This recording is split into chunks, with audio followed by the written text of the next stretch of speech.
Good morning, GCA. This is Mr. Jackson, and I'm here today to tell you a couple of stories.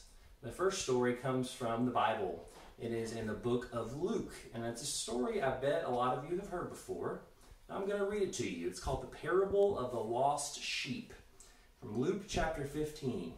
Now the tax collectors and the sinners were all gathering around to hear Jesus.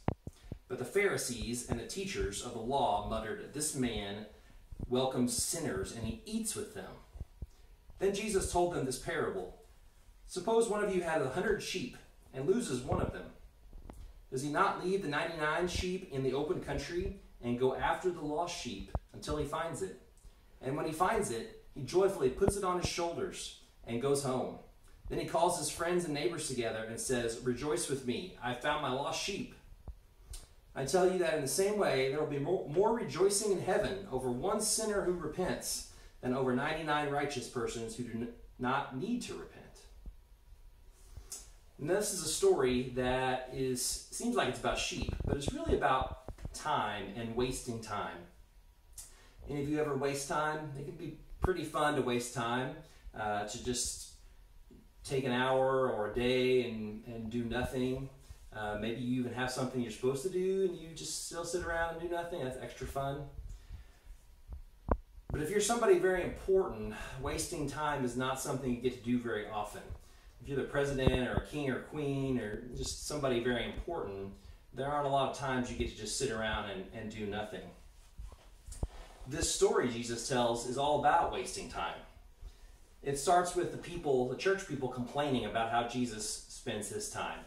They say, well, if you're so important, your time is valuable, it's really valuable, and we don't think you should waste it. Have you ever heard the expression, time is money? It means that any minute you spend wasting time is actually like wasting money, and nobody wants to waste money. So is Jesus wasting time? The church people think he is. They see him spending that time with sinners, and they think he should not be doing that. Now raise your hand if you're a sinner. Hopefully everybody's hand's up, right? Because all of us have done wrong things. Every one of us tries to be the boss sometimes instead of letting God be the boss. So Jesus is hanging out with people like us. That's good, right? But the church people don't like this. They think he should be spending his time on better people, like maybe themselves, because they don't really think of themselves as sinners. Yikes. So Jesus tells them this story about the sheep. And it's a man who has 100 sheep. He loses one of them. And instead of just saying, well, I still have 99, he goes and he spends a lot of time looking for that one sheep because it matters so much. Have you ever lost anything? I bet you have. I love drinking water, or I hate being thirsty. And our family has a lot of water bottles. Now, this is the one I carry every day, and this is my son Will's, just came home, and Mrs. Jackson and Nate aren't home yet for their water bottles, but I was looking in our cabinet, and we have a lot of water bottles. Some of them we've bought, some of them we've collected over the years. Sometimes I find them in Lost and Found, like this Wonder Woman one that no one would ever claim, and I brought it home.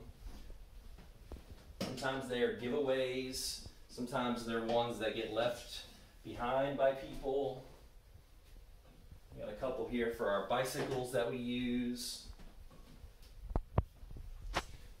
We have a lot of water bottles. Like, it's kind of, maybe it's embarrassing. I don't know if you have this many water bottles at your house. But like, there's a lot of them. And we don't even use them all that often, but I guess we'll never go thirsty, Angry Birds. Lego Man, maybe the best one. That's a lot of water bottles, isn't it? But none of these are my favorite. My favorite water bottle ever was this really awesome one I had a few years ago. It was kind of like this one. It was about this tall, but it was probably twice as big around. It was bright red, and it was metal on the inside. And it kept your drink cold all day long. And one day I lost this water bottle. I loved this water bottle. I never got thirsty because it kept me hydrated, and it was so heavy like a club. You could really conk somebody with it if you wanted to. And I just loved this water bottle. And one day it just was gone. like couldn't find it. I know it was at school, and then I just never saw it again. And I went and looked for it. I went back to the rooms where I had been. It wasn't there. I went to rooms where I hadn't been. It wasn't there. In the years since I've lost this water bottle, I've been in closets, I've been under the stage, I've been in like every room in this building, not this building, GCA, and I never saw this water bottle again.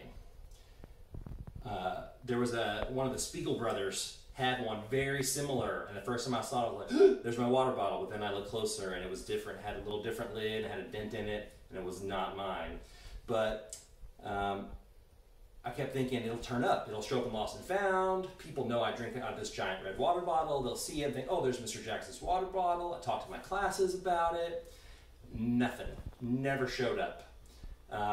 Every once in a while, I'd catch a glimpse out of the corner of my eye at the Spiegel's red one and think, oh, there it is, but never was.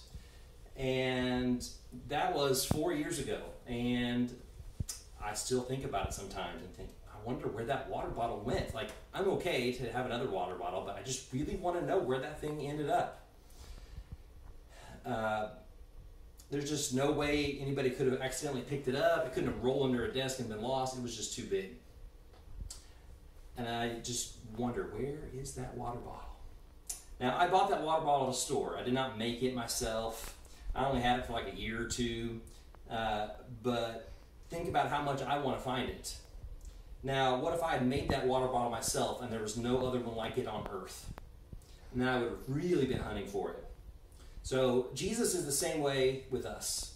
Every single one of us, every single one of you is worth spending time on. He wants to find every single one of you. He loves you so much that he will leave all these water bottles behind and go hunt for you, or leave his sheep behind and go hunt for you, because he wants to find you. He knows you belong to him, and so he wants you with him. So don't ever forget that you're valuable to him. If you ever stray away from his family, he'll come looking for you, and he'll bring you back to the sheep. He never thinks you're a waste of time. Always remember that. He never thinks you're a waste of time. Satan will try to tell you that you're not worth finding, you're not worth hunting for, but it's not true, because Jesus will always come hunt for you. He will always be excited to find you. You are never a waste of time. So that's my message today. Next time you lose something and you find it and you're excited, remember how excited it is for Jesus to find you. And remember that he's always wanting to be with you, and you are never a waste of time. Have a great day, GCA.